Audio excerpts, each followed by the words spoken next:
Hello, folks. Sierra Neblina here. It is my honor and it's my pleasure to bring to public a gentleman who is the chairman on MJ-12, Antonio Marino. Mr. Chairman, welcome. Thank you, I and would thank you for having me here. thank you so much for being here with us. This is very exciting. I have so many questions for you today. I'd like to start by asking you, because a lot of people are, what is MJ-12? Why is it called MJ-12? What is this all about? Can you explain a little bit about the history of MJ-12 and maybe how you got started with it? All righty. Well, in 1947, on November 2nd, um, Harry S. Truman was concerned about the UFO had crashed in Roswell, New Mexico on July 2nd. So he created a group of 12 men from all walks of life to troubleshoot this problem. And they were from a scientific, military, and civilian, and areas to oversee this problem here. Um, I got involved quite young with it. Um, I was too young to understand what was going on here. And after I realized what was going on here, I realized that I was actually being groomed for this. I was one of those persons that um, you know, uh, didn't want to be a part of anything. And when I was introduced to this at a quite young age, at 12 years old, I made this my entire life and career, to be involved with this and to troubleshoot the problem and be able to come up with an explanation that everyone would be able to understand and not panic. I was 12 years old, and I was happened to be sitting at a picnic table with some officers. I had just come out of the pool, and my eyes were burning from the chlorine. And this is where the civilian kids hung out during the summertime. It was a safe zone, and everyone knew everyone, and on the base and everything, and they all knew their children and stuff like that. So it was really a nice environment growing up. Both of my parents worked on the same base. My mother was a crew chief aircraft mechanic on jet fighter planes, the F-111 and the F-15, and my father was a mechanic on the bigger planes. And it was really nice because they worked in front of each other. My mother worked beside the hangar. My father worked on the flight line right in front of the door there. But anyway, I sat down at the table after coming out of the pool there, and there was a general and I think a colonel. I do remember names, but not right off the bat. But they were sitting there with the file open, and it had top secret on it. And seemed like they weren't talking about anything. They were just, it seemed like they were observing my reaction, And one of the officers said, "Here's a bottle of water to rinse out my eyes." And I continued to rub my eyes and rinse it with water. And I noticed that this file that they had on the desk it said top secret. And then I said to them, "Hey, gentlemen," I said, well, I didn't say gentlemen. I said, "Hey, fellas, what do you got over there that's so top secret?" And the general looked at me and he said, "Son," he said, "who do you belong to?" I said, "Well, see over there on that hangar over there." So my mother works inside. Her name is Jean. And my father works in front of her. His name is Frank. They're both aircraft mechanics. But then the question stopped. And anyway, I gave him the bottle back of water. And I slid over there, and I was still persistent as to, what do you got there, fellas? Let me see. Come on, come on, come on. So the general slid it over, and he opened it up in a paper file, and on the left side was UFOs, and on the right side was Bigfoot. And the first thing that come out of my mouth was, "That's it. I want to be involved. I want to make this my life." Boom, boom, boom. It was, I don't know if it was a setup. I have no idea, but I've I just, there was something about UFOs, and what was going on in this world that I was intrigued with. And so I told them, they told me that, well, how do I get involved with this? And they said, well, we'll provide you the information wherever you and your parents are stationed. And, you'll have the ability to research and find these clues and stuff like that to all this information you need to gather, to evaluate it. And the UFO that crashed, it wasn't, the name of the group was Top Secret Majority 12 Committee. Um, Reason why it got changed along the way was in Truman's administration in 1947, the women used shorthand. And so they abbreviated things. Instead of Majority 12, they called it MJ-12, or, that was abbreviation for, 12, Majority 12. But, and then it changed to Magic 12 and Majestic 12 and MJ-12 and stuff. But the group's name is Majority 12. And what we do is we look at all the data, we collect all the information, and we evaluate it. And so we come up with an explanation as to what's going on here. So the group it still exists today. And of course, I'm a living example of it. How much of information, when did you think that did they start immediately giving you information at 12, or did they wait a few years? And then were you brought in officially to the group? Can you explain a little bit more about the information you got, and then when you were officially brought on as a chairman? Well, after I had been in a couple of years, as I was getting older, I needed to understand my position and where I stood on this. I didn't make a decision until Ronald Reagan in 1982 that I thought that I was ready to take on this position and the responsibilities and oversee this problem and troubleshoot it and be able to come up with an explanation where everyone understands what's going on here. It became a lifetime thing, 7 days a week. So I had all this information placed in certain areas, and I was able to research and find this information and documents and stuff that I needed to evaluate. And there was a lot of data coming in, and it hasn't stopped till this very day. The data that you are you receiving it directly from a military source, a government source? What types of information are you getting and disseminating? So, Mr. Chairman, with the information that you were getting over the years, what was your job to do? What was your job to do with this information? What were you tasked with? My task was to troubleshoot the problem and look at things on a realistically problem we have here. So I oversee everything, and I get information from all sources that are involved with it, and I'm always informed, up to date on information that's going on here, because that's I have a lot of power and authority. But I don't exercise it and I don't use it, and I don't tell anybody what to do. But I do filter the information out and I give it back to them, and they use it, and we have a better understanding about it.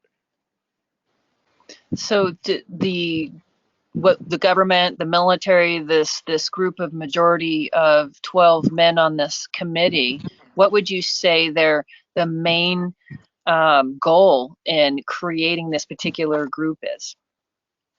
Well, we had a problem, and we have a UFO problem, and we needed to set up an agency to oversee it. It was this this we weren't the only ones in the world that were experiencing these things here. I mean, these UFOs have been seen and captured and kept by different countries. For instance, in 1938, a UFO crash in Germany, and they retrieved it and they were able to back engineer it today. But like other countries, they have their own UFOs that crash and stuff like this, and we're informed that what's going on with everything and the hardware and stuff, and where to move it, and do we need it? How many bodies? And it just there's a lot. It just in this organization that takes specialist people to be able to you know uh, take care of it. I mean, it's not a public thing. It's not a government thing. It's the duty of our military to be able to defend this country from foreign or domestic or outside intervention that might pose harm to our national security and its people and our country. And so all countries that are part of this, they have their own system, and we all work together because we do have a major problem that we're kind of combating. Mr. Chairman, do we have UAPs? Does the United States have in their possession UAPs? But they crash all over the world. A lot of countries have UFOs that crash in their countries, and they retrieve them. The military retrieves them. Yeah, we have some. We There were so many that crashed in the 40s, and even in the 1800s.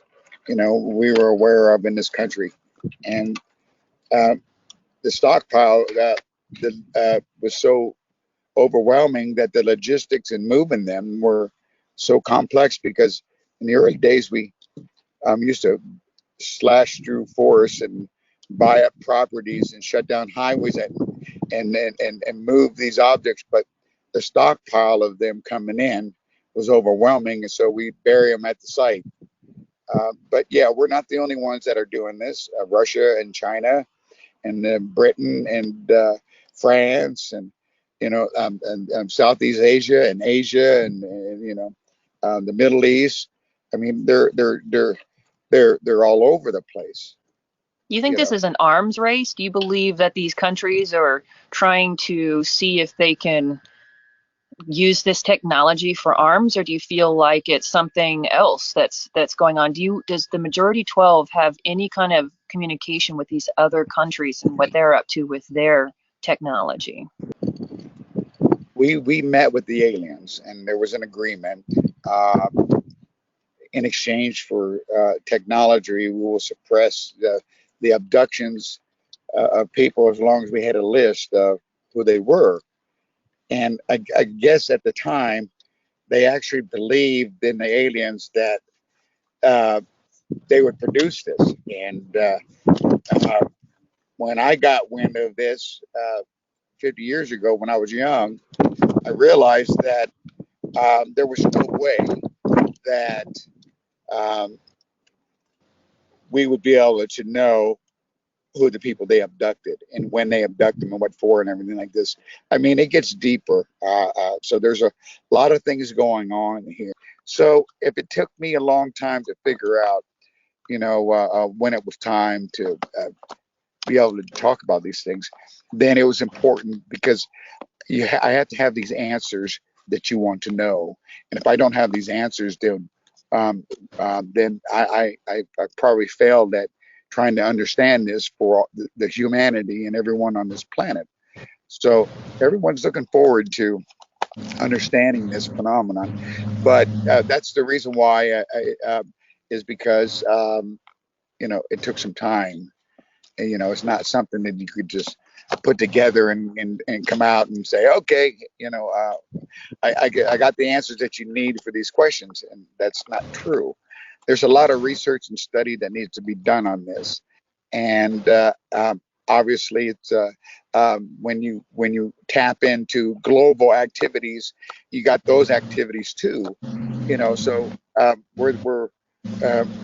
so we're constantly monitoring the situation, but I'm okay to come out and tell you these things. And sorry it waited. It took 50 years to come out. Well, I In mean, this all through our particular country. 1947 in July in Roswell, we have heard through the grapevine and different people have come forward, whistleblowers over the years, that there were not only craft, but bodies and potentially EBEs, being extraterrestrial biological entity, that were alive on the scene. Is this true?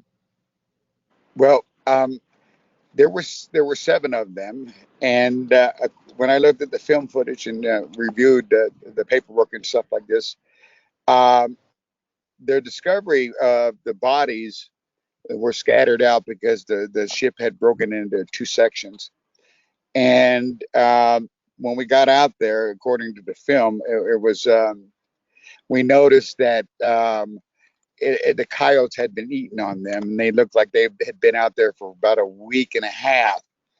And then I realized that the thunderstorms that go on out there sometime last for a couple of weeks. So the craft must have crashed around the last week of June, the beginning of the last week of June, if not, the third week of June. And it had been sitting there. So upon arrival, there were four had been decomposed, and they looked like the coyotes had been eating on them. And there were two by the ship. One was in a seat and he was dead, and there was another one laying beside him. And a sergeant, excuse me, a soldier had noticed something crawling on the ground up on top of the hill, and he had went up there, and upon his arrival, he stumbled upon this little creature about 3 or 4 feet tall, carrying a black box. And the soldier tried to get it away from the creature's, the alien's hand, and there was a struggle, and the alien was whining and making noise and stuff, and so the officer, the soldier, hit him with the butt end of his rifle in his head and rendered him unconscious. So the black box was able to be retrieved. And he was taken to Bethesda Naval Hospital, and there he regained conscious a couple of days later, and he was under observation by MPs, and it was obvious that um, he was conscious, but he wasn't talking to anybody. And I guess the soldiers, the MPs guarding him, the two MPs guarding him, weren't of his interest. But what was his interest was when General Forrestal walked into the room, and the alien looked at him, and he realized that General Forrestal was someone of authority by the way he was dressed compared to the other soldiers. And the EBE communicated telepathically to him. And I won't get into details of what the conversation was about, other than the fact that the alien did mention that there were more, and there were more coming. And um, so that in itself in 1947, was a crash, but we had other more crashes during that month of July. But and the reason why I was covered up is because um, in 1947, just 10 years prior, the United States had already um, um, had an event that panicked everyone, and that was Orson Welles in 1938, his War of the Worlds. So 10 years later, in 1948, 47, uh, last thing they did is they didn't want to panic. That's understandable, because when you don't have the answers to tell the people, you have to cover it up and study it and understand what is going on here and who they are and why they're here and everything that's going along with it. There's so much to talk about. Mr. Chairman, are they dangerous? Why are they here?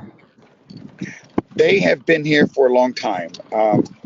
We believe that they've been here longer than mankind. and they there's a they interact with mankind, humans, and there are good ones and there are bad ones, and what we have is maybe a dozen of them, and out of the dozen, there's only a few that um, aren't evil, aren't, but the other ones are very dangerous, and they harvest humans, and Can you distinguish what races are the dangerous ones in your experience? well, when we met an alien that they were claimed to be from um, uh, Zeta Reticuli binary star system that can only be seen in the southern hemisphere. I think it was 10 light years away, and they said that they had suffered some form of nuclear holocaust. Instead of evolving, they were devolving, and they were here. They were living on Earth, and and they needed humans to breed with to continue their existence. And they have, there's different species of the reptilian family that have different breeds of species to them, like we have different cultures to each other. But we got the grays, the reptilians, the insectoids, um, and we got different. It's like different cultures of aliens from them breeding with each other. That. But as far as we're concerned, I have to draw the line here and try to figure out what's going on here and why this planet has so many problems to it. And I realize that there's a linkage, with humans and aliens that's been going on, and that's something that you can't stop, you can't help, because abductions and encounters with UFOs have been going on this planet for tens and thousands of years. It's not a new thing. In tens of thousands of years, that would put EBEs around in the time of Christ. Can you talk to me a little bit about maybe some potential correlation in the Bible, or events that happened in the Bible that can be correlated as extraterrestrial contact? Do you have anything to say about Ezekiel, John, anybody back in that day? Yeah, actually, when I read the scriptures from all the religions that we have around this entire globe, I realized that there was a lot of UFO activity going on, and I was wondering, about being in that time period. How would you identify things and stuff? And so you would use the tools that you had around you to identify what you're encountering. For instance, Ezekiel in the Old Testament. Just his in the beginning, he has an encounters. He describes a whirlwind coming out of the north and landing, and it's got the four faces of this, and it's got brassy feet, and it's got extended arms, and it moves when it forward when it spins. We come to find out that uh, he was talking about four landing gears that had four propellers on them. And the discovery came through Joseph F. Bloomridge, the spaceship of Ezekiel. And I concurred with his findings of the story of what had happened to Ezekiel, because Ezekiel was taken up for 7 days, and he was revealed some information, and and when they dropped him off by the river, he was told to go to Israel for the Israelites, for the rebellious people. But there, then, in order for Ezekiel to be able to remember this, I don't know if it was a conscious abduction or was it a telepathic communication abduction. So you have to try to understand. Um, the contents of what happening. It's like in King James Version, Elijah and Elisha is walking along the road, and Elijah gets taken up, and Elisha's upset because he wanted to go too, but he got abducted, and that was an abduction, another abduction, and uh, another. Um, there was Noah. What happened to Noah in the Bible was, they didn't really tell you exactly what was going on here. And when I found out that Noah was just a sheep herder, um, how I couldn't figure out how he would be able to mathematically construct this big boat and why. Then I found out deeper and deeper into this that it appeared that Noah had encounters with extraterrestrial, and they informed him that he needed to do this, he needed to build this boat, and this is what it needed to look like, and this is the mathematics, and this is how long it's going to take, because what was happening was an asteroid was heading towards Earth, and they told Noah that he needed to construct this where he'll be able to breathe in the air after it's filtered from the ashes setting down on the world. It was an event that did happen, and the asteroid was maybe a mile long, but that hit in the middle of the Indian Ocean, and that print right there is still there. So when you take in the size of that asteroid that crashed into the Indian Ocean, if it was more than a mile wide, the repercussions of the ashes and the splash, the water going outward, and the ash mixed up into it would go up into the sky, and it would probably create um, um, um, raining ashes. And so, but that was uh, it wasn't like Noah gathered up all two animals or anything like this and that. He had his family and his friends and the builders and stuff that helped build him that. And but it was because an asteroid was coming towards the Earth, and that was an event that happened. So there were events that happened throughout biblical time with encounters. I mean, how far back did you find in your research that we've been being contacted? Well, I had to keep going farther and farther back here. Then we run in the Egyptian time. I mean, during the Egyptian times, they were before the biblical times. Uh, Biblical times were created after the Egyptian times.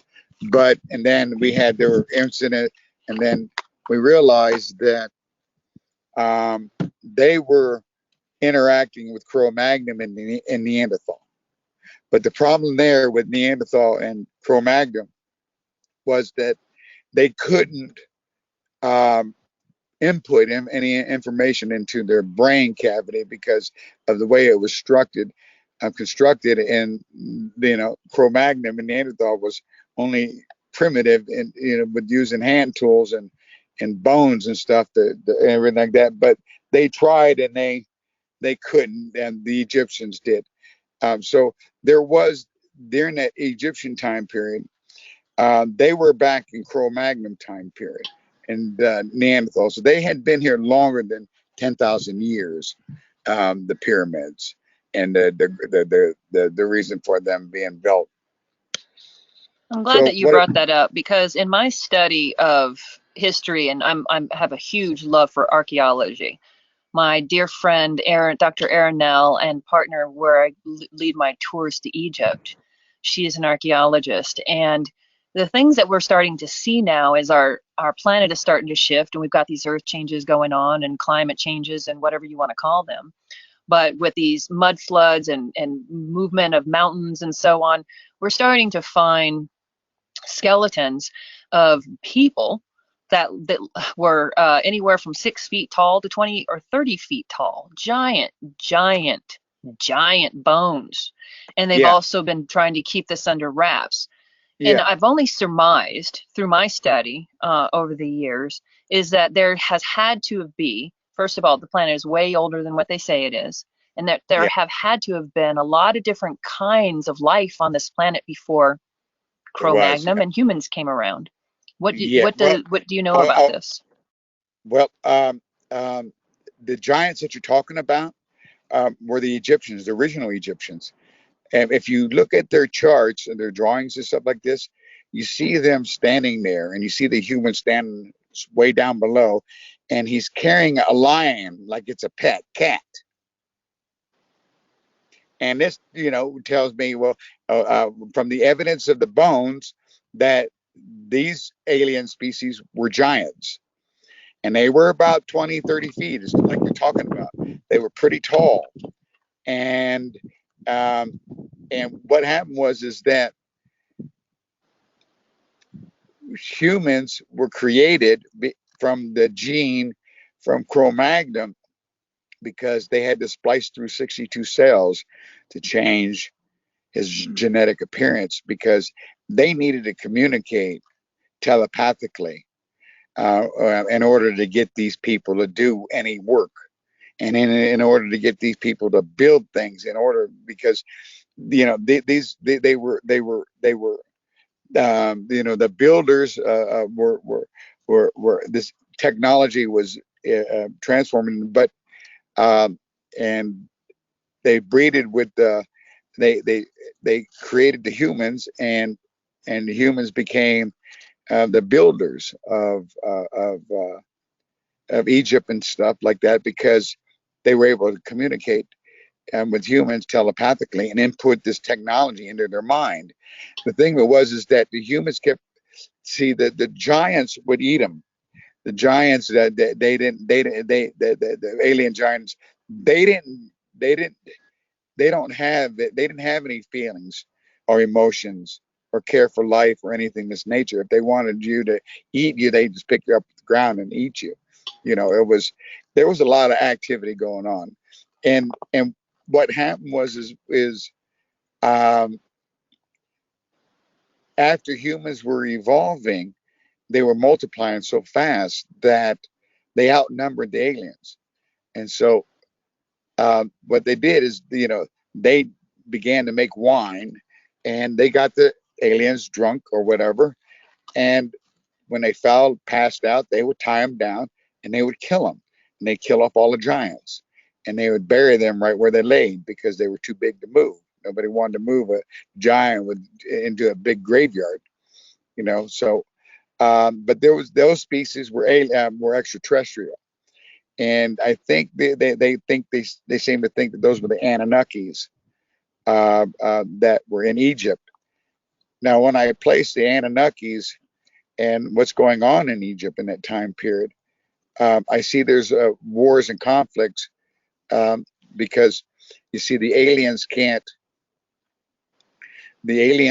breed with themselves. They were breeding with themselves. There were three males and one female, and when their offspring were born, children were born, they were dying at the age of 7, 6, 5, 9 of incest. It was virtually impossible. So they needed humans to breed with. So they passed this gene on into humans, and humans began to, they were breeding with humans, and this gene that they implanted in the humans has always been with humans to this day. Now, the in North America during the time that you're speaking about, because this has been a very particular interest of mine. I'm currently in Pueblo right now, and here in Pueblo, in southern Colorado, there is evidence of these giant homes that have been built. There's evidence of these homes from the red-haired, specifically the red-haired giants, and that all these bones and stuff in this particular area, that they had 1,100 giant homes made for these giants in this area. But the red-headed giants weren't the 30 feet tall. I think they were like 15 to 20. So they That were would a little be bit smaller, possibly an offshoot. But during the same period of time, they're over here in North America building these homes and so on. Um, I, is this a spin-off of possibly the breeding? Well, the evidence shows that Cro-Magnon and Neanderthal continue to exist on this planet. The aliens wanted Bigfoot to denounce itself as being human, and in return, um, because they were here first, Cro-Magnon and Neanderthal. And in return, they would take you to the four corners of the world, educate you, and you could breed with humans. And so these Cro-Magnon, they breeded with humans, and the hairy ones breeded with the tall giants and stuff. It was like, it was like everybody was breeding with everybody, creating all kinds of sizes and everything. The population of human growth had to expand, and everybody was just, it was like a free for all with humans, with breeding and stuff like this, and all these things. But they do exist. Yeah, they exist in the mountain ranges of our world. You Yes. know, And there's a lot of reports of them, people studying Sasquatch through the years. This is also another love affair of mine because I actually saw one when I was a kid. And so I was like, who is this? What is this about? Why are they communicating telepathically, but they look like apes? So in my mind, I found that they're more highly evolved than human beings in some sense, that they disappear. They can almost phase out yeah, of frequency, so we can't see them, but they're there. It's the craziest thing that this has been something that has been an interest of mine. So you answering that there's a possibility of Cro-Magnon breeding with the giants, and that they're still here on the planet today. just in North America alone, there's several different breeds of Bigfoot roaming those territories up there, and they've been there forever. What we do understand is that reason why we haven't been able to find any bones of them, well, it makes a lot of sense because they live in caves, and not only that, but if they were going to bury their dead, they probably bury their dead 10 feet deep instead of 6 feet. And so this is why you can't find any of their bones or anything like that. They are pretty fast, and they are strong, and I know for a fact that man has had encounters with them, and I also know that um, they've even played with humans, and humans even caught Bigfoot, female Bigfoot. Like in Russia, there was a farmer that tagged a Bigfoot female and kept her locked up outside, and he was breeding with her. I mean, just just Bigfoot has been around. There's nothing different. But I think he's the race of Neanderthal, because Neanderthal was hairy, and I think that was the agreement with the aliens, that he would surrender um, his human, and he'd be able to breed and be educated like everyone else. And it seems from the activities that are going on that you're dealing with species out in the wilderness that are very, very, very intelligent. And I don't rule out that possibility um, uh, uh, of Bigfoot or his connection even with UFOs. So those are things that need to be taken into consideration. Mr. Chairman, have you yourself had any encounters with EBEs?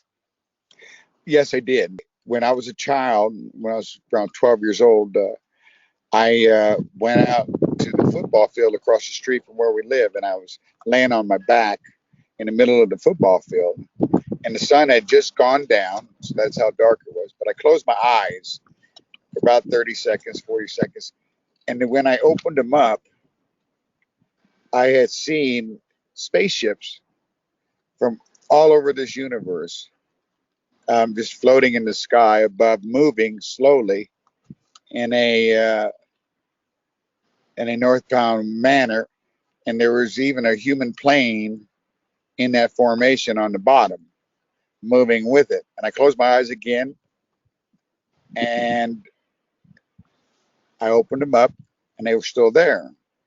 So when I did it the second time, I closed my eyes and I opened them up. They were gone, and I sat up and I just moved my head back and forth, looking around at the environment and stuff like this. And a part of me felt like um, I was familiar with my surroundings, and a part of me felt like I was a stranger to these surroundings. And then after that, I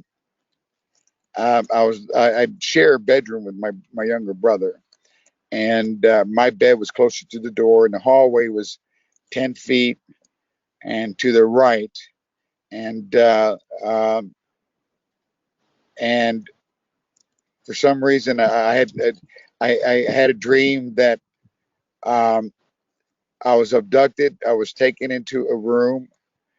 It was like a dark room with running lights around, kind of circular, dark. I was on a gurney. Uh, I was, I was, I think I was. I don't know if I was naked or I had my underwear on, but I was laying on my back, and there was a gray beside me, informing me that everything was okay. And I remember seeing two more or three more walking toward me, and there was a tall gray in a robe, a not it was in a robe type thing there. And I looked at him, and we looked at each other, and next thing I know, I was flipped over so fast onto my stomach that I couldn't move. I was still paralyzed. That they were sticking something in my back down where my L or L1 or L2 cushions are, or maybe bone marrow. But anyway, I don't know what they were doing with this needle. But after they did this needle, I would wake up, and my bed would be wet. I would try to understand why. And then the second one, the physical contact, it happened in the same manner. And when I'd wake up to go to the bathroom, I was too scared to get up because I thought that there were creatures underneath my bed that were going to capture me. And I learned to live. I learned to live with this. You see, back in the biblical days when people got um, abducted, they had to have dreams and nightmares, or nightmares about their encounters, in order to explain these things.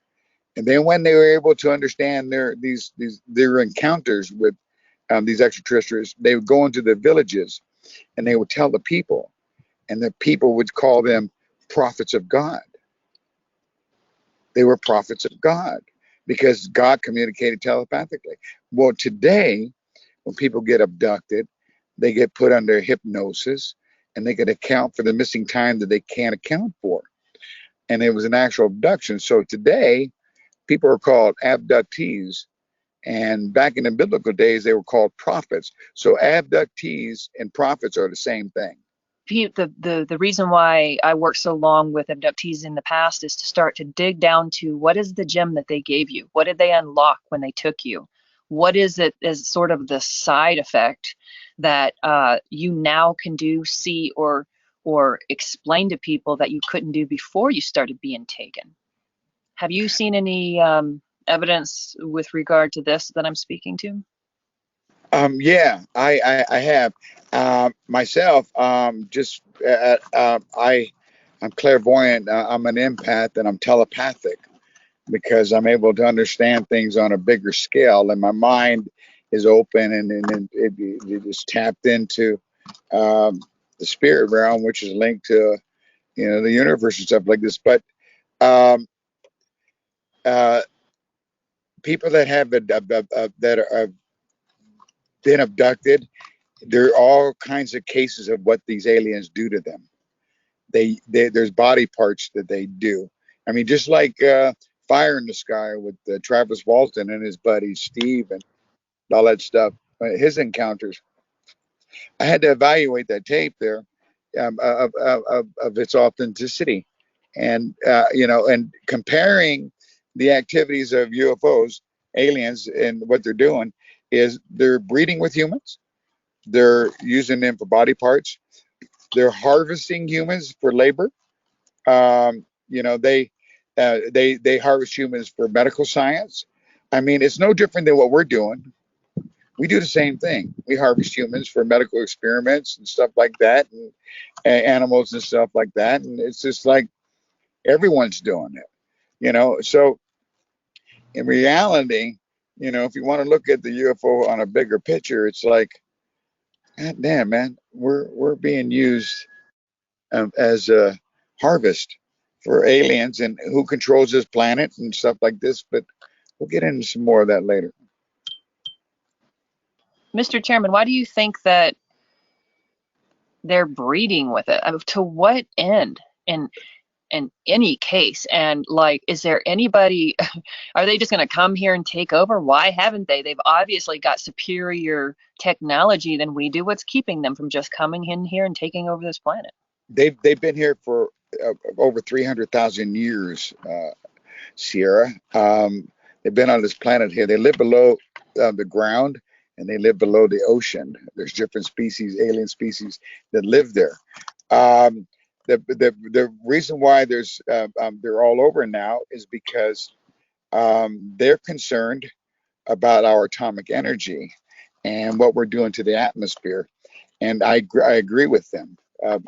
That's why I could agree with them, and they know that it's true because mankind has all he's done is thought about himself, and he didn't care about the future or the environment that he was living in, and he's destroying it. And this planet doesn't belong to humans, and so there's a war going on right now with them because we have different species that are doing different things to humans, but we can't. We as far as keeping record and of all these things, I can sit here and talk. I can't talk about individual ones, but what I can tell you is that they're by the thousands, if not by the millions, abductions going on. And I have reason to believe that they're influencing our way of thinking. And once you tap into that ability where you're able to communicate telepathically and understand, you realize that, you know what? Something's kind of funny here. Why were humans created? For what purpose? And all of a sudden humans are see ghosts. They live forever, floating around in different multiple dimensions, inner multiple dimensions parallel to our world. And discoveries were made where there's several levels of them that exist, on inner multiple dimensions. And come to find out that if we are a spirit entity, then we are an alien entity of a superior race. We don't need the body to live in. We are spiritually, we live forever. And according to history, it shows that these bodies were created. This human shaped body was created for the spirit entity of alien to live in it forever and travel through time. Like I said, the entity doesn't need a body, but the human body was a host for it to live in these different dimensions. And that type of activity is going on today too. Mr. Chairman, what do you think the EBEs want? They need us to. Some need us to survive and everything, and they just want to use up the planet's resources, and exist alongside us like everyone else. The thing of it is that they're influencing humans, And I could see that because of the genes in humans, I could see where the evil comes from them. Because, I mean, how can you program a human to be evil? I don't think it's something that would be programmed to be evil. I think it would be in your gene, and that would probably be from an evil alien species that breeded with you. You see, because there are so many different alien species breeding with humans and using them for body parts and everything like that. It's, I mean, it's chaotic. Really, it's unreal what's going on. Um, So what as do you far think as they that, want they besides breeding with us? no, they're warning us about our atomic weapons and the damage that's being done to the atmosphere. They live here, and they if they have to present themselves to let you know that this planet doesn't belong to you, they will without Is that why hesitation. they fly over military bases a lot? Or the UAPs? Well, when UAPs fly over military bases, those are nuclear silo bases. And what they're doing is they're disarming all of nuclear warheads around this entire globe that are planted underground because mankind forgot about this planet being a minefield, of atomic energy waiting to blow up, and when it would destroy this planet. As far as having that for a defense, that was our only defense that we could have against the aliens. If you invade us, then we will fire them. And the thing of it is the aliens are concerned with are we capable of cleaning up this planet and evolving? Because uh, obviously you haven't made any efforts to take care of the atmosphere. You're poisoning it with chemicals. The military flies over and sprays the atmosphere, and and I guess the humans are saying, well, we're overpopulated. Maybe we need to thin this population out. And the aliens say, okay, well, uh, you know, I strongly believe that there's an interaction of activity going on that could believe one into believing that that's very possible that's going on. Mr. Chairman, do you believe in spirit world, parallel dimensions? Can you speak a little bit to this, how we can have spirits and how we have physical people and so on? Uh, well, yeah, what we are is we are a spiritual entity, an alien. We were brought to this planet, and evidence shows that this body was created this way for a specific reason, for this spirit entity, alien, to live forever, traveling through intermultiple dimensions parallel to this world. So um, everything, what I gathered is what's is that communication with the universe and extraterrestrial and different extraterrestrial life forms and all things like that basically are done telepathically, communication in that realm, and so you have to know um, how to tap into that, or maybe you are gifted with that, like some of us are gifted in certain ways and we have this ability to uh, it's like me. I have memories that go all the way back to the pharaohs. I have seen myself in many sorts of professions and all sorts of fortunes traveling through time. And, of course, many things would be explained, if mankind knew his real genealogy. Thus heredity is just a just principle, with his idea of life and everything like that. But we do live forever. There is life after death, and there are different levels of inner multiple dimensions that we go to, and there are lives that exist in these dimensions. I mean, there are so many of them.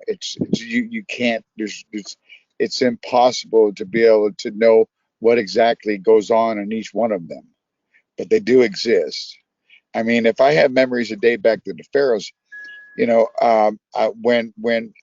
I tried to confirm that, I realized that in my DNA, my DNA goes all the way back to the Moor family, who were the offspring of the aliens who built Egypt, the Moor family, and they were the Masons.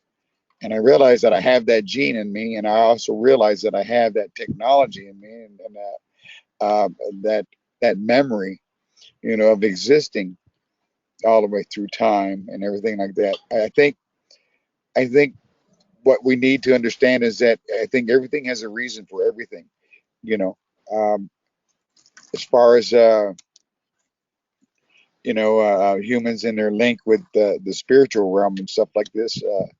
I think that the body was created for you to learn about your spiritual entity within yourself, and that's why you have a chance to exist in it. But those that don't exist in it, there's all kinds of activities going on. I mean, there's evil activities. I mean, the spirit realm and paranormal activities is not a zone where you want to dwell into. You know, I mean, sure you have mediums and sure you have psychics and stuff like this, and people that have the ability to talk to the spirits and all that stuff and everything like that. From my observation and what they're doing and stuff like this, even they don't know, but they don't realize they're treading on thin water when they go into that realm, because there's a lot of life forms going on these different multiple dimensions, and they're evil, and they will haunt you, and they do haunt you, and they, So with regard to reincarnation, so then what you're saying is what I'm hearing is that we are a spirit that can exist in physical form and outside of physical form.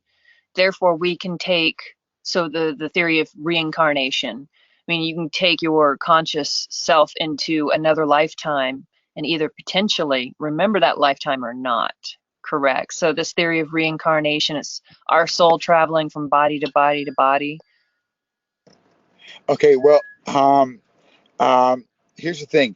Uh, Reincarnation, the way it was described, was that um, when you die, if you die of an old age or a natural cause, and you know you're going to die, you don't come back. You don't come back to the spiritual realm where you're not reincarnated. You lived out your life. But if someone dies before their time or doesn't know that they died, then they end up in a certain dimension and they linger in that until they find another body to occupy, and they start all over and they live their life again in a new body. And it isn't in cases with children, we were able to find that children were drawing things that of past life experiences. We couldn't understand if they had psychological problems or not, when we realized, after we were researching the data and information, realized that um, these occurrences actually did happen, and that it was obvious that a spirit that died in the Civil War, I'll use that for example, had reincarnated into a person, and the person was having dreams and nightmares about this, but that soul had occupied that body. And that body that's experiencing these things has no idea that is that spirit. This is who you are. This is who you are now. You're that past spirit, living in this body. Now that's why you're experiencing these nightmares and dreams and stuff, and making all these drawings, these kids and stuff like this. So that was evidence that being reincarnated, it was a strong possibility, and I believe it today because I believe that I'm a living example. I know the time periods I traveled through, and I know what I did, but I don't want to.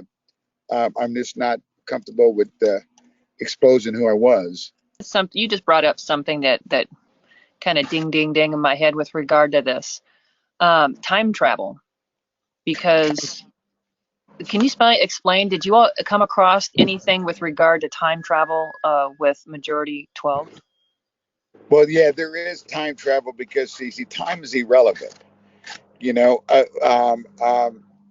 it's like the in the universe. See, what we understand is that what I was able to understand is that our universe, according to extraterrestrial, are saying that we are the only universe that has life form that exists in it, meaning that the next door universe to us, to the left or to the right or in front of us or behind us, they don't have life in that exists in them.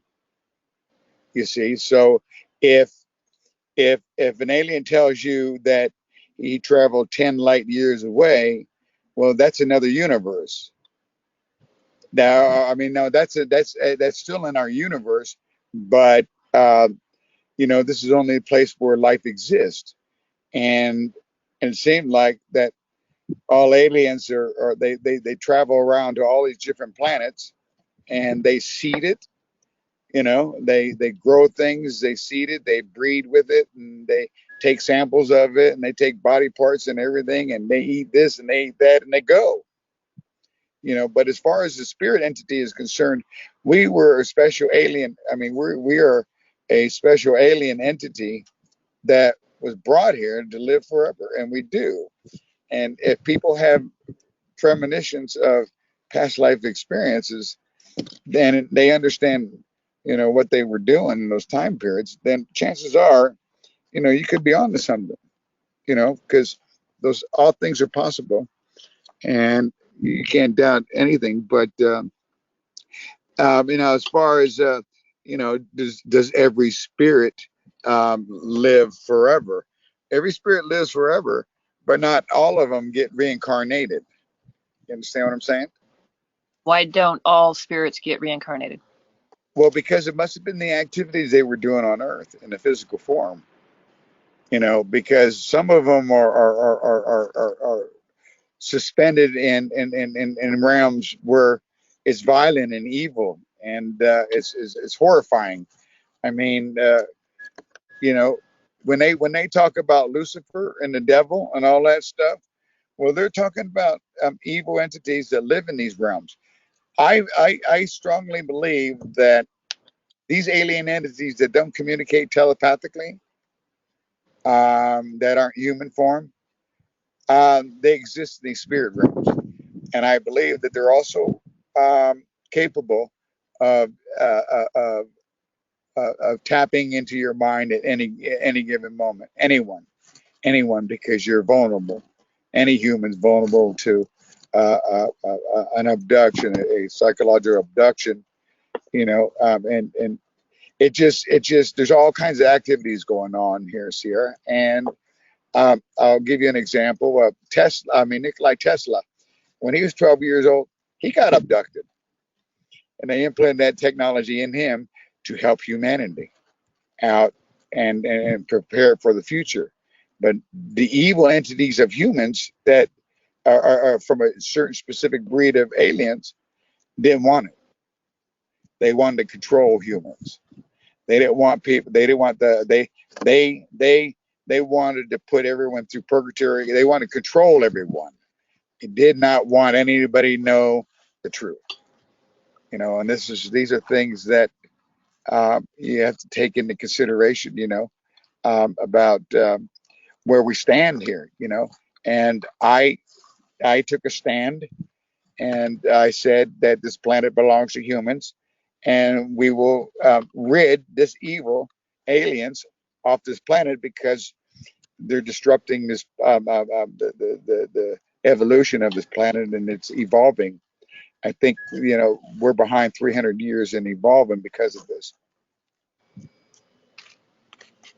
Because of the manipulation. We're about 300 years behind evolution because of the manipulation. I can just look at it Yeah, now, looking around. I mean, back in it's Edison versus Tesla, right? It's charge you Yeah, for your right to be here on the planet by charging you money for energy, or free energy for everyone?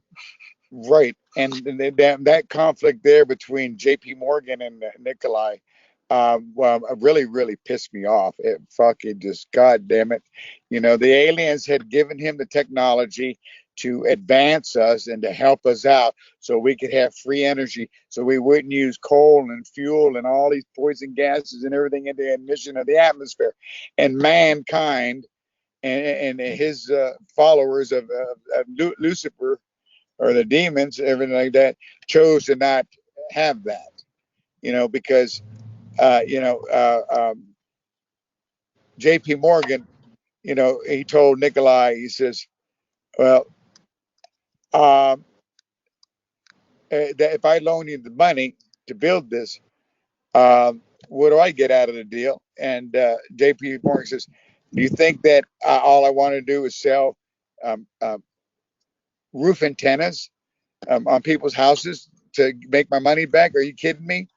But anyway, he told Tesla he'd get back with him on that answer, and about loaning him, and he never did. And Tesla died in his hotel. And what I understand is the Canadians had taken his technology and they've been working on it. So um, the technology exists today, which was alien influence. But some abductions have purpose. Like Moses, um, he had a reason. Uh, uh, with an alien. All these people, there's some of them that have messages to give to humans. And I guess I fall in that category to be able to explain these things to you.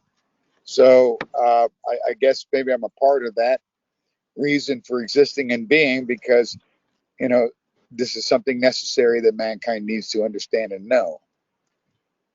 And I just leave it at Right. that. Mr. Chairman, do you know if there's any wars currently going on between any alien species and humans? Yes, there are wars going on, and they've been going on since the 30s. Um, yes, because we're ridding the evil aliens that come up here at nighttime and abduct humans and for body parts and stuff like that, and they live below Earth, and we are at war with them. How can And we fight them? What kind of technology could we possibly possess? well, here's the thing: is when in 1945, when the war ended in Germany, we got over the 120 top scientists, von Braun, yeah, and that was 1945. So when they came to this country, the project was a paperclip, and what it did was is they came here in 45. They went through the process of relocating, changing their names, and they got assigned to military installations. And when that UFO crashed in 1947, those guys got on it. By 1949, we had optic fiber, laser, microchip, and night vision. That was just, So you're saying we have current technology right now with which we could fight the we don't, EBEs? well, here's the thing is because of our gravitational field and the structure of our body, we can only move forward in time with our gravity. We can't accelerate up and down, do a 360. Our minds would turn over. Our bodies aren't genetically engineered for deep space exploration. But not only that, but these alien entities, they're biological. We figured that they were biological entities, and they could blink in and blink out. They could walk through walls. I mean, they weren't physical entities like we. And we figured out that in order for them to come into this atmosphere, they would definitely have to make an adjustment to our magnetic field and the weight of our body to be able to walk on this land, on this planet. If they can't, they blink out. But um,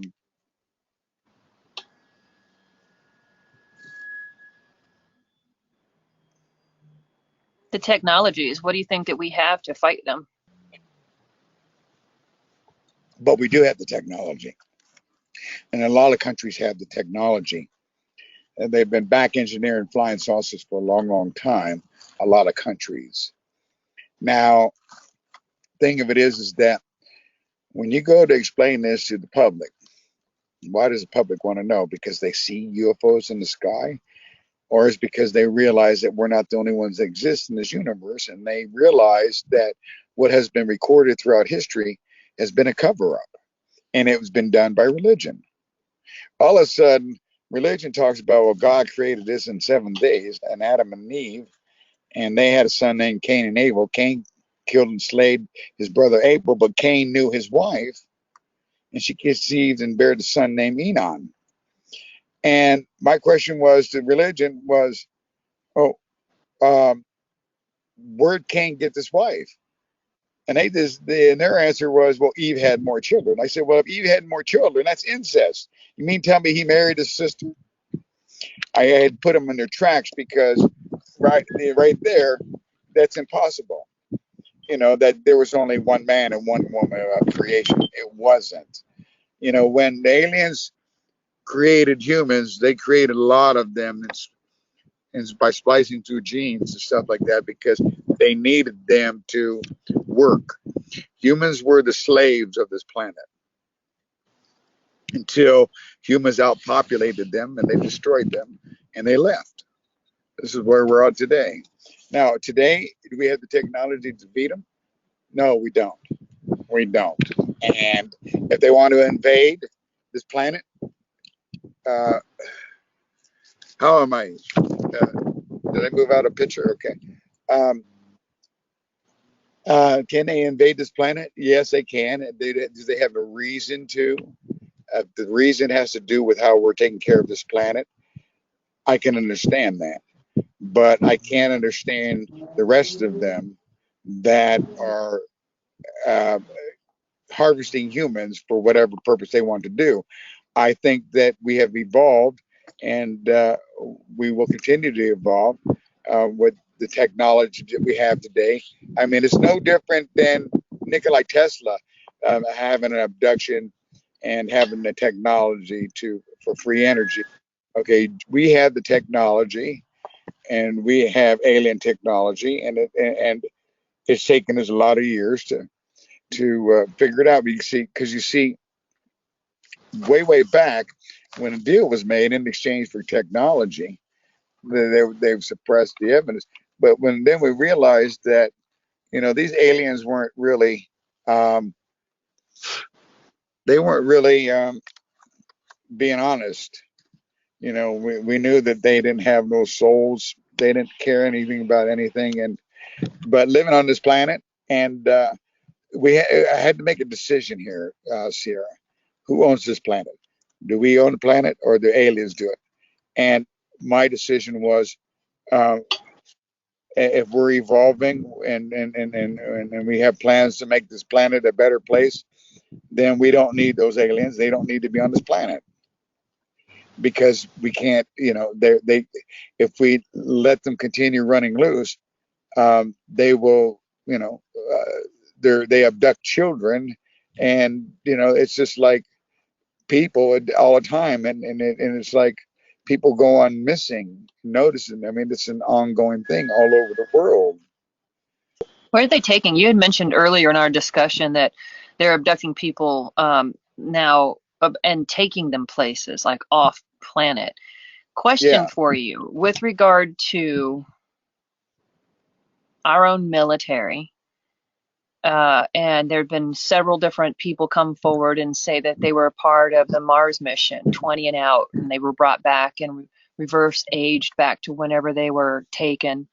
And they go out there basically a special interest as private security for these private companies who are out mining and exploring the universe. Is there any credibility to this? Do we have over 200 established civilizations on different planets currently? Um, Human civilizations? well, it would only have to be if that was the case, it would have to be alien influence. The only way humans are going to get there is through aliens, because, like I said earlier, humans aren't genetically engineered to be able to make deep space exploration. Their minds would turn over. The G-force is too strong. And like I said, they're not genetically engineered. The way the aliens explained it to me was the rubber band effect. They reach out to time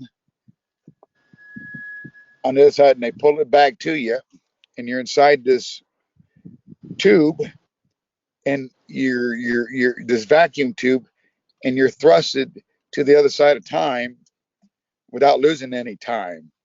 Because if not, you'd probably cease to be three-dimensional, which would not assist your observation. But because of the traveling of that speed so fast, humans aren't capable of doing that. So if they were taken to other planets, they were taken to by aliens, and aliens colonized them there. So you think could it be a collaboration between the certain alien groups and humans traveling around out there then?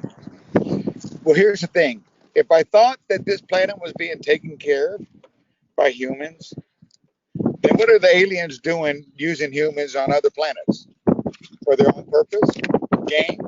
Or what are humans doing on the other side, on other planets? What are they doing there? You know, recolonizing it, starting a new world, or whatever this case may be. You have to take all these things into consideration, all the factors of what these aliens are doing. And when you tell me that aliens are colonizing Mars and everything like that, I don't have any doubts that there's life that exists on all these planets that are around us. Science ain't going to tell you that stuff because they don't know. They think they know, but they don't know.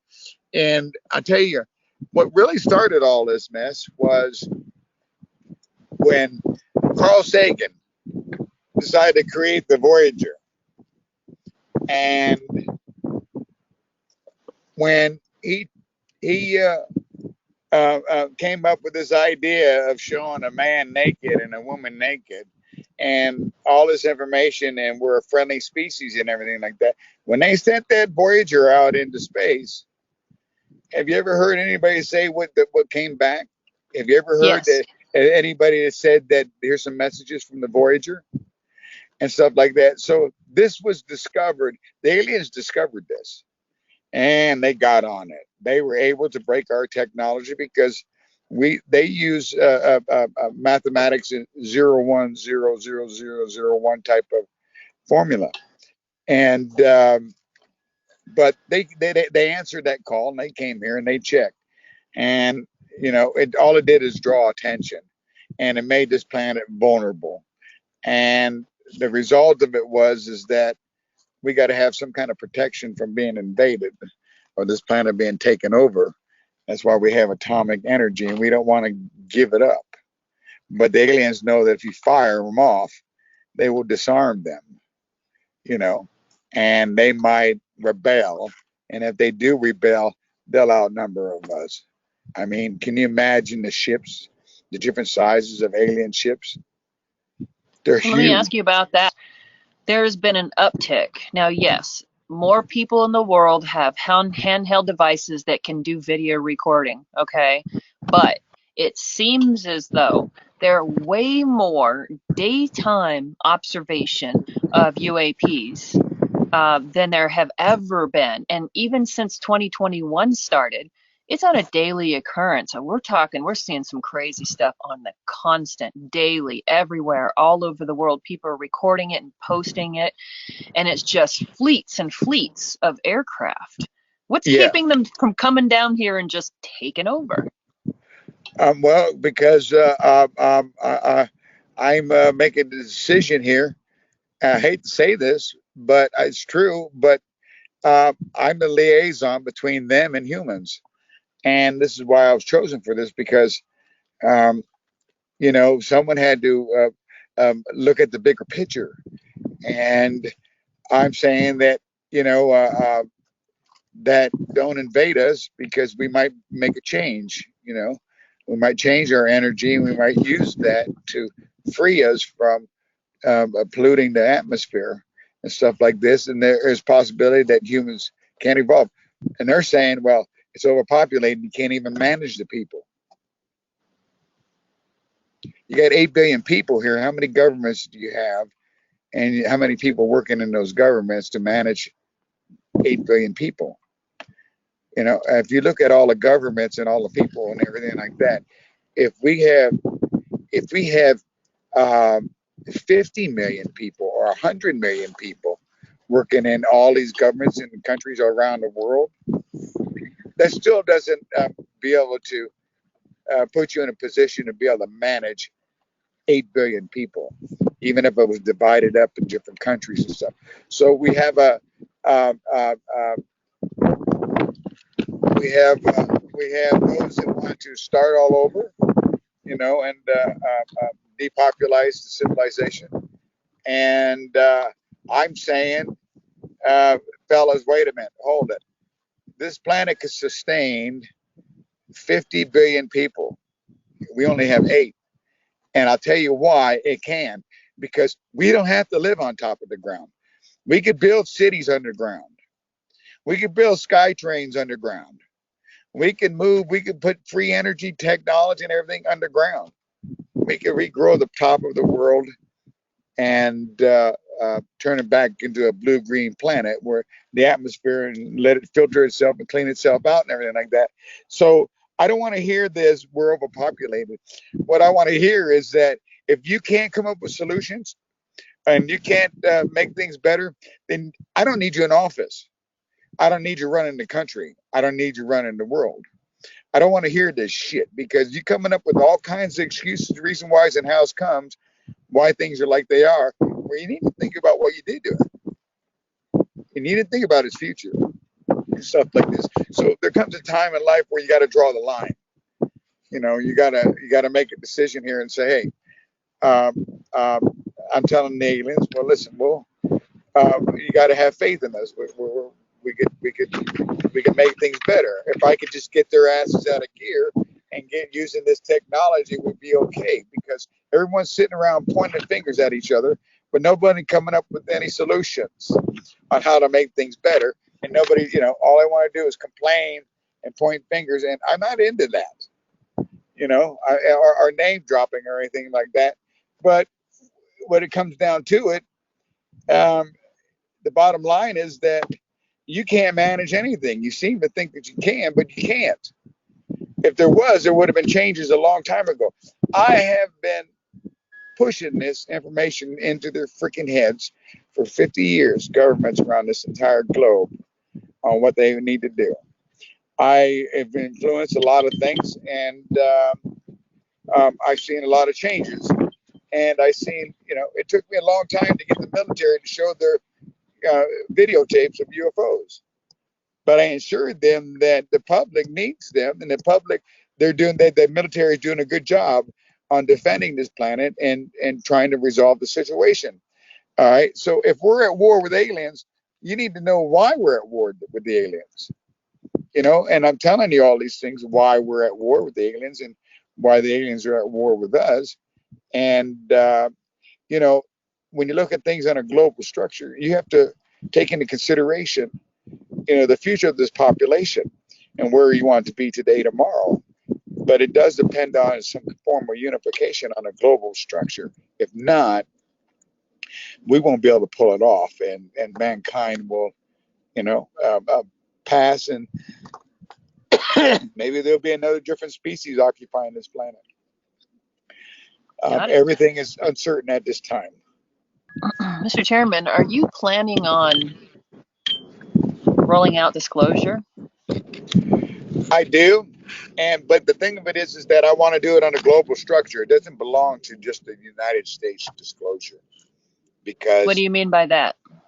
well, I have to take into considerations all the other countries that have alien hardware, and all those other countries that believe in UFOs too, and all those other countries that want to know too. People want to know too.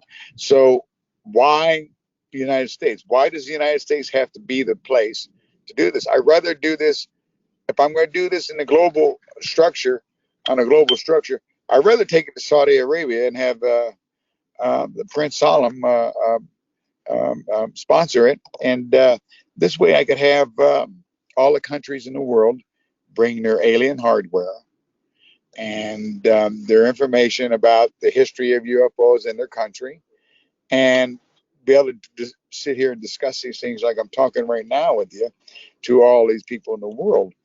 But at this point, because of the COVID virus and this panic and this nonsense that's going on, I mean, to me, it's complete nonsense.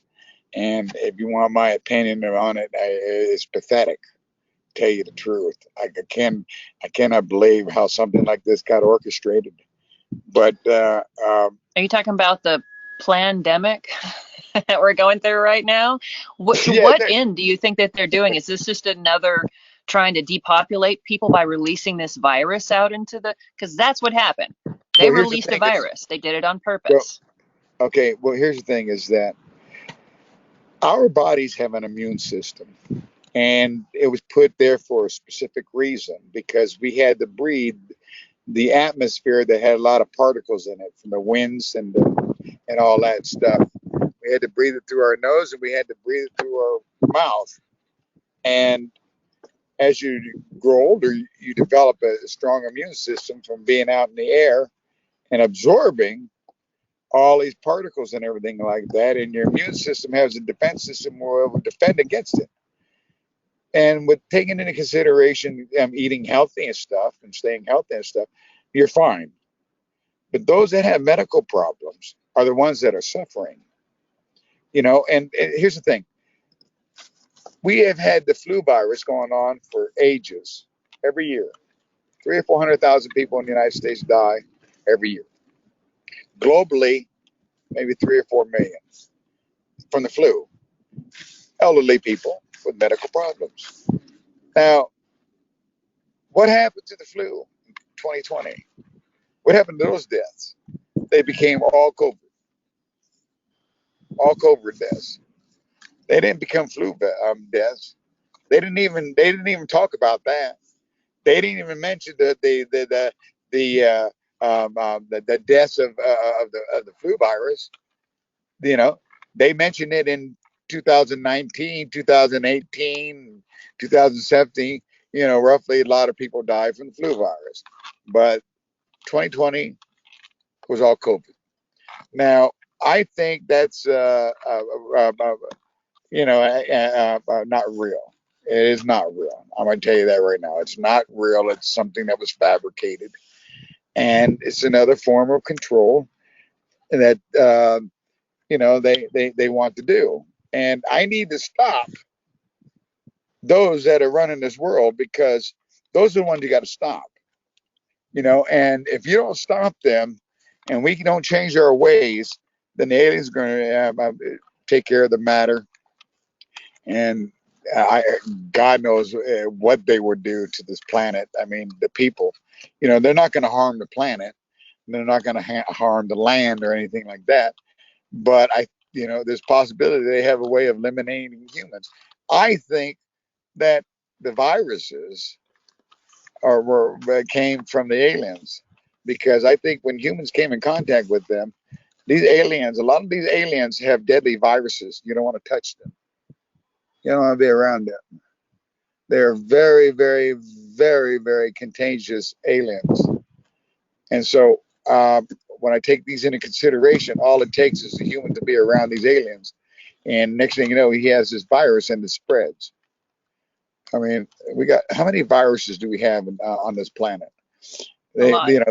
Yeah. Do they have cures? No, they don't have cures for these viruses. If they did, these viruses wouldn't exist. The science knows how to create them, supposedly. They work in labs and they create these viruses, but they don't create no remedies for them. No formula to cure. But what are they doing creating them to begin with? That's what I can't understand about science. Science is fucked up. They want to reach the moon. They want to reach the Mars. They want to go this. They want to go there. They want to go everywhere off the taxpayers' money. They don't care about you.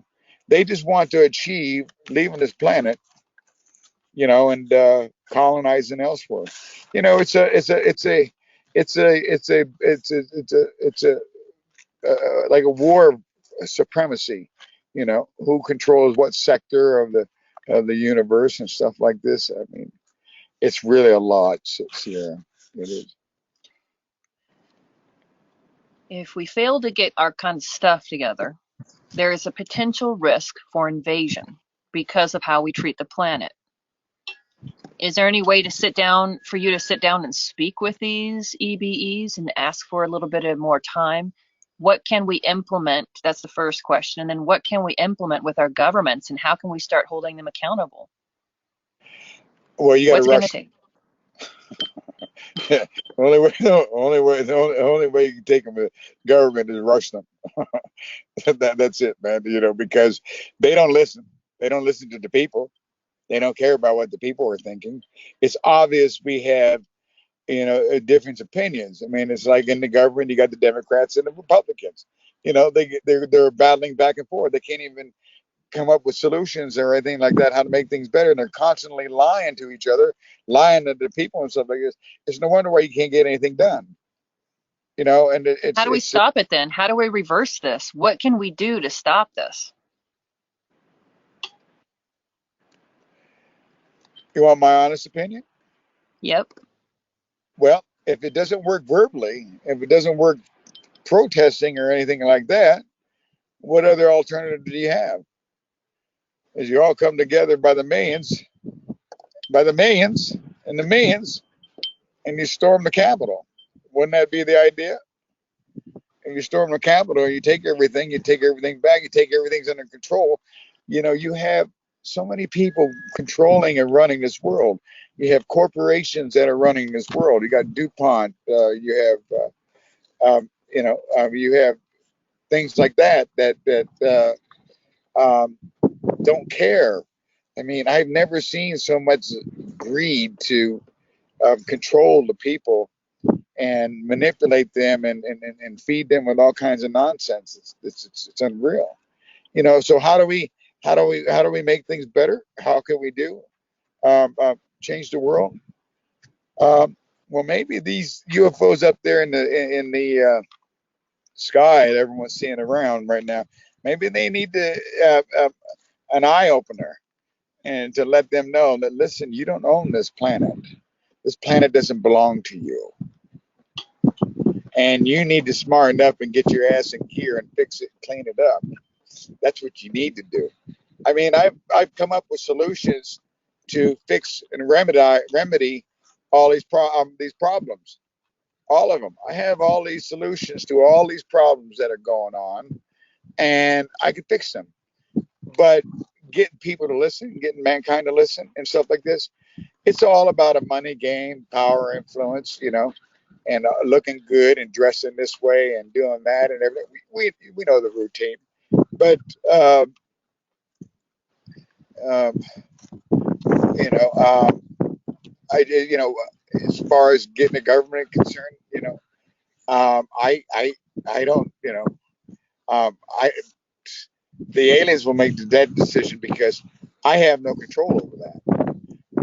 This is not my planet. I'm only trying to be the liaison here and trying to better things. And I've been doing that for 50 years now, and I'm surprised they haven't caught on. But everyone else has caught on as far as UFO shows and conventions and stuff like this, and books and everything like that. I mean, I got more experts on UFOs than I got those that know what they're talking about, that have solutions, and we're able to sit here like I'm telling you these things because there's none of them out there. They don't exist. If they do exist, I mean, you know, these people are the chain reaction of what I created 50 years ago. They're all involved with UFOs, and everybody's involved with UFOs and paranormal activities and ghosts and Bigfoot and everything like that because I started that trend, you might say, back in '96. And when the internet went live, and all of a sudden, you got all these UFO groups on the internet, convention meetings and sightings and everything like that going on and everything like that. But as far as man's future is concerned, if we can't change our ways, I mean, the aliens look at this planet. Let me tell you something. when the aliens are out in space there, they see in the Middle East, it looks like fireworks going off day and night. Those fireworks are bombs. Those bombs affect our atmosphere. It pushes and shifts our atmosphere and causes climate change. They don't understand along with these chemicals. They confuse, these bombs, they just continue to blow up and change our atmosphere, and they just don't care. Mankind doesn't want to look at what he's doing wrong to the planet. He wants to blame it on somebody else, or saying he's doing a good deed by chemtrails, in our atmosphere. They want to put chemtrails to reflect the sun from plants growing and life existing and everything like that. Baloney. It's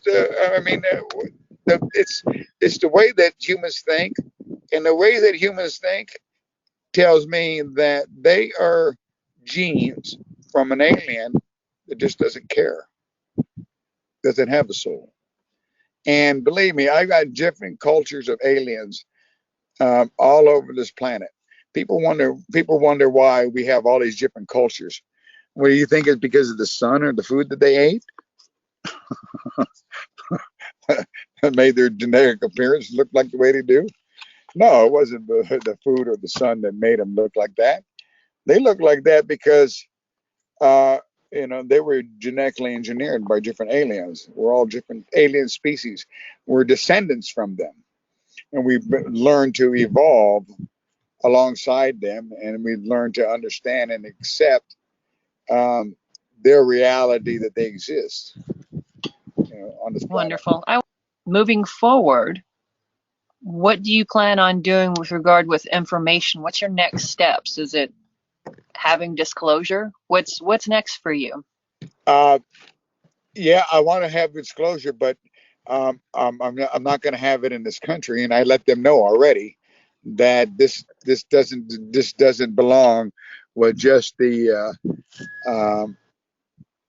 people in the United States. I got to take into consideration the rest of the world, don't you think? Sure. I mean, Why couldn't you have it here and broadcast it with the technology we have right now? What about live streaming it to the other countries, inviting them to bring their technologies? well, the thing of it is that we still have a lot of evil that exists in humans. Oh God, yeah. Oh man, and they're very powerful, and they're very influential, and they have lots and lots of money, and they do not care about what you're thinking or how you feel. And I'm living on a planet with a bunch of control freaks, and for dominancy on who runs territory, stuff like this is no different than going on in space with aliens. Conquering different planets and taking resources and breeding and seeding and everything like that going on here. What if I was to tell the public what is going on, like I've been talking to you about it, they probably have a better understanding. But I can't. I'm not in the business for pointing fingers or putting anyone down or disrespecting anyone or name dropping. I'm only in this business for explaining these things because these are things that you need to know. These are things that UFO experts won't talk about. All they are is theories. So as far as going farther with this, I never really. I'm not. I'm not one of those persons that goes chasing down people for listening to my story. Will you listen to it? Will you listen to it? Blah blah blah. Type of person. You want the truth? You want to know? You come to me. I'll tell you. Other than that, I'm just playing out my part in the matter here and trying to cover all areas of everyone's involvement. From a 5-point perspective, and the aliens, they I know they can see this video. I mean, what people don't understand here is that the aliens are listening. They know what's in your thoughts. They know the frequency of your waves that you communicate on. They know everything. It's amazing. I mean, these species are very, very, very intelligent, And I think they're using people like us to get this information out. And I'm not ready to, I don't mind going in the limelight or anything like that, putting a suit and tie on and going before, the committee. But I'm not going to sit here and tell just one agency or one government this story. This story belongs to everybody. I made my decision, and that's the way it has to be because everybody has to listen. And I know the way our infrastructure is created is that because of the controlling going on with different countries and everything like that, that everyone wants to seem to feel like they have the answers to everything, and they really don't because they didn't spend their entire life trying to troubleshoot this problem, have the title that I have, not unless there was a reason for it.